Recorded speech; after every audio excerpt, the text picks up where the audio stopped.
नमस्कार, मैं अंजलि मिश्रा। स्वागत है आपका द न्यूज में। आपको बता दें कि कल एक बार फिर ईडी के द्वारा सप्लीमेंट्री चार्जशीट दायर की गई, जिस चार्जशीट में अरविंद केजरीवाल के साथ साथ संजय सिंह और राघव चड्ढा का नाम भी जो है सामने आया। पूरे शराब घोटाले मामले में अलग अलग रोल में इनका नाम सामने आया। एक तरफ दिखाया किस तरीके से सिसोदिया के घर हुई मीटिंग में राघव चड्ढा मौजूद थे, तो किस तरीके से दिनेश अरोड़ा ने जो है संजय सिंह के कहने पर आपको बता दें कि 80-82 लाख रुपए दिल्ली के अलग अलग रेस्टोरेंट से कलेक्ट किए थे, जिसके बाद जो है उन्हें दिल्ली के चुनाव में खर्च कर दिए गए। तो कई सारी बातें सामने आई। अरविंद केजरीवाल, संजय सिंह का नाम भी इस मामले में सामने आया। ईडी की चार्जशीट में फिर इनका नाम आया, जिसके बाद संजय सिंह एक बार फिर से बौखलाते नजर आए। संजय सिंह ने एक बार फिर से ट्वीट करके लिखा कि ईडी का एक झूठ का पुलिंदा है। अभी तक मेरी लीगल नोटिस का ईडी ने कोई जवाब नहीं दिया। ईडी को उसके गुनाहों की सजा जरूर मिलेगी, चाहे सुप्रीम कोर्ट तक जाना पड़े। सत्य की जो लड़ाई है वो जारी रहेगी। ईडी पर अग्रिम कार्रवाई के लिए भारत सरकार के वित्त सचिव को पत्र लिखा है। अब आपको बता दें कि जिस जो है कार्रवाई की बात संजय सिंह कर रहे हैं वो 22 अप्रैल की बात है। 22 अप्रैल के दिन संजय सिंह ने ट्वीट किया था। ट्वीट करके उन्होंने लिखा था कि जो है कथित शराब घोटाले के नाम लेने पर ईडी के डायरेक्टर और असिस्टेंट डायरेक्टर के खिलाफ मुकदमा चलाने की अनुमति मांगी है। इन दोनों अधिकारियों ने अपने पद का दुरुपयोग किया है, बिना किसी आधार पर मेरा नाम लिया है, संजय सिंह।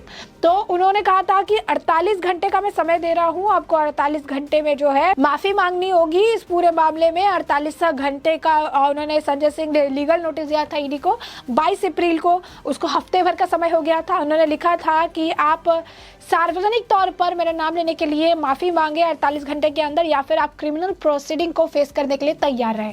अब आप सोचिए, हफ्ते भर पहले की ये बात हो चुकी है। 22 अप्रैल के दिन उन्होंने लिखा था। 22 अप्रैल के बाद 48 घंटे यानी 2 दिन 23 या 24 अप्रैल तक उनका कोई रिस्पॉन्स नहीं था। ईडी की तरफ से कुछ नहीं कहा, लेकिन फिर भी संजय सिंह द्वारा किसी तरीके का कोई एक्शन नहीं लिया गया। एक तरह से केंद्रीय जांच एजेंसियों पर दबाव बनाना, प्रेशर बनाने का वो प्रयास कर रहे थे, लेकिन उस प्रयास में भी वो विफल रहे, क्योंकि वो प्रेशर भी बनाकर उन्हें कोई फायदा नहीं मिला। ईडी ने कोई अपॉलॉजी, कोई भी सार्वजनिक तौर पर माफी नहीं मांगी। और वही दूसरी तरफ संजय सिंह जो है वो जो है इस मामले को लेकर ट्वीट करते नजर आए। संजय सिंह द्वारा इस मामले को लेकर ये साझा किया गया कि हम 48 घंटे में एक्शन लेंगे, लेकिन तब भी उन्होंने एक्शन नहीं लिया। लेकिन एक बार फिर से उन्हें लगा था कि शायद ईडी उनका नाम मेंशन नहीं करेगी, ईडी शायद डर गई है, उन्होंने जो है उन्हें थ्रेट दिया था, लेकिन ऐसा कुछ भी नहीं हुआ। एक बार फिर जब वो शराब घोटाले मामले में संजय सिंह का नाम सामने आया तो वो अब बौखलाते नजर आए और उन्होंने फिर ट्वीट किया और उन्होंने वो पत्र भी साझा किया जो उन्होंने सचिव को लिखा है। आखिर इस पत्र में क्या लिखा है, संजय सिंह द्वारा पत्र में क्या लिखकर कहा गया है और संजय सिंह इस पत्र के जरिए क्या कहना चाहते हैं, तो बता दें आपको कि शराब घोटाले मामले में उन्होंने जो है संजय सिंह ने ईडी के निर्देशक पर मानहानि का केस दर्ज करने को लेकर चिट्ठी जो है लिखी है। तो आम आदमी पार्टी के राज्यसभा सांसद संजय सिंह ने केंद्रीय वित्त सचिव को चिट्ठी लिखी है। इस खत के माध्यम से संजय सिंह ने ईडी के डायरेक्टर और असिस्टेंट डायरेक्टर के खिलाफ मुकदमा चलाने की अनुमति मांगी है। कथित शराब घोटाले के नाम पर ईडी के डायरेक्टर और असिस्टेंट डायरेक्टर के खिलाफ मुकदमा चलाने की अनुमति मांगी गई है। संजय सिंह का कहना है कि बिना किसी आधार पर मेरा नाम लिया गया। डायरेक्टर संजय कुमार मिश्रा और असिस्टेंट डायरेक्टर जोगिंदर सिंह ने मेरी छवि को नुकसान पहुंचाया है। संजय सिंह ने आरोप लगाया कि इन दोनों अधिकारियों ने अपने पद का दुरुपयोग किया है। मैंने दोनों अधिकारियों को 48 घंटे का नोटिस भी दिया था, इसके बावजूद ना अधिकारियों ने जवाब दिया न माफी मांगी। और जैसा कि हमने आपको बताया कि 48 घंटे के जो नोटिस पीरियड की बात कर रहे हैं उसको लगभग अब हफ्ते भर का समय हो चुका है, लेकिन फिर भी संजय सिंह जो है वो कुछ भी नहीं कर पाए हैं। साथ ही साथ यहीं पर नहीं रुके, लेटर में उन्होंने लंबा चौड़ा जो है लेटर लिखा है, 8-10 पॉइंट में इसे कंप्लीट किया है उन्होंने इसे इसमें आगे ये लिखा है कि अधिकारी ने जानबूझकर मेरे खिलाफ कुछ असत्य, मानहानिकारक और आपत्तिजनक बयान दिए हैं और इसे व्यापक रूप से जो है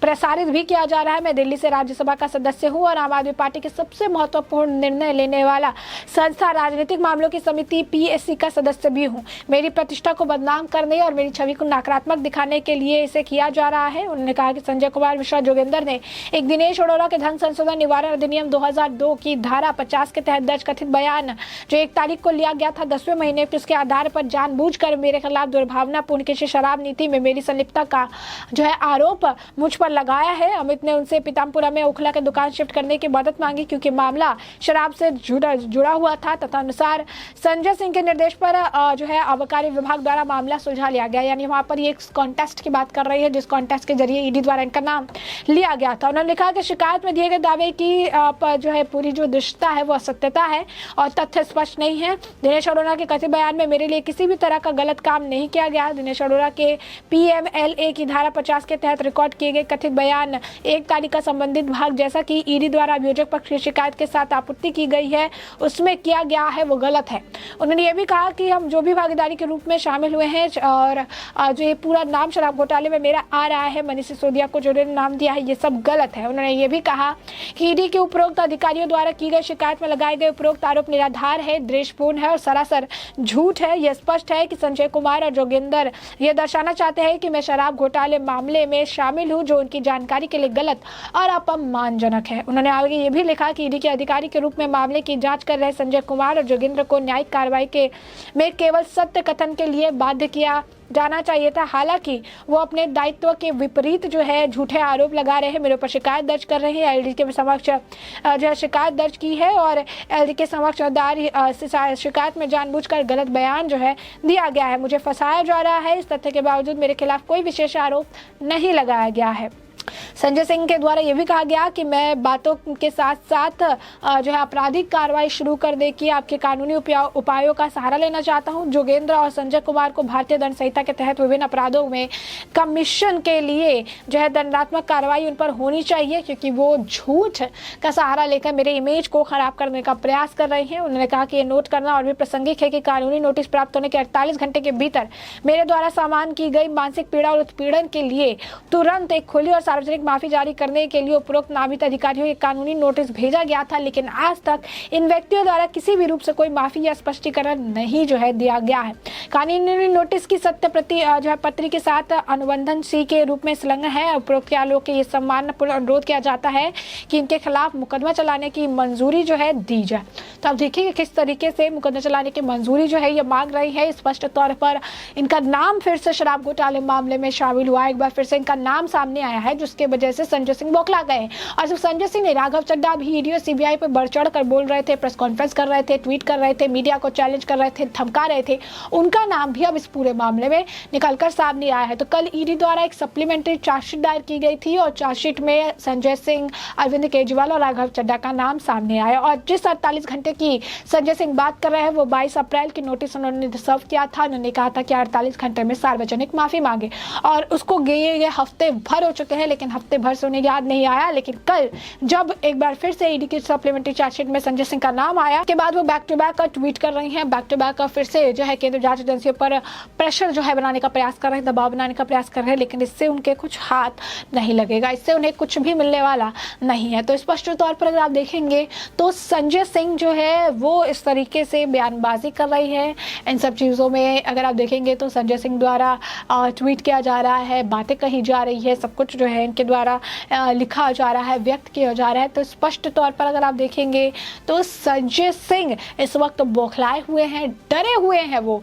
इसी वजह से 48 घंटे के बाद भी उन्होंने कोई कार्रवाई नहीं की। अब कार्रवाई करने की बात कर रही हैं जब फिर से उनका नाम सामने आया है। तो कहीं ना कहीं संजय सिंह की बौखलाहट, उनका डर जो है अब निकल कर सामने स्पष्ट तौर पर आ चुका है कि किस तरीके से ईडी की जो कार्रवाई है, जो चार्जशीट पर उनका नाम आया है, इससे उन्हें काफी ज्यादा परेशानी होने वाली है और आने वाले समय में गिरफ्तारी की आशंका भी जताई जा रही है। ऐसे में हमने आपको पूरा मामला बड़े विस्तार से बताया कि पूरा मामला क्या है और इस पूरे मामले पर आपकी भी जो राय हो कमेंट सेक्शन में कमेंट करके जरूर साझा करिए। धन्यवाद।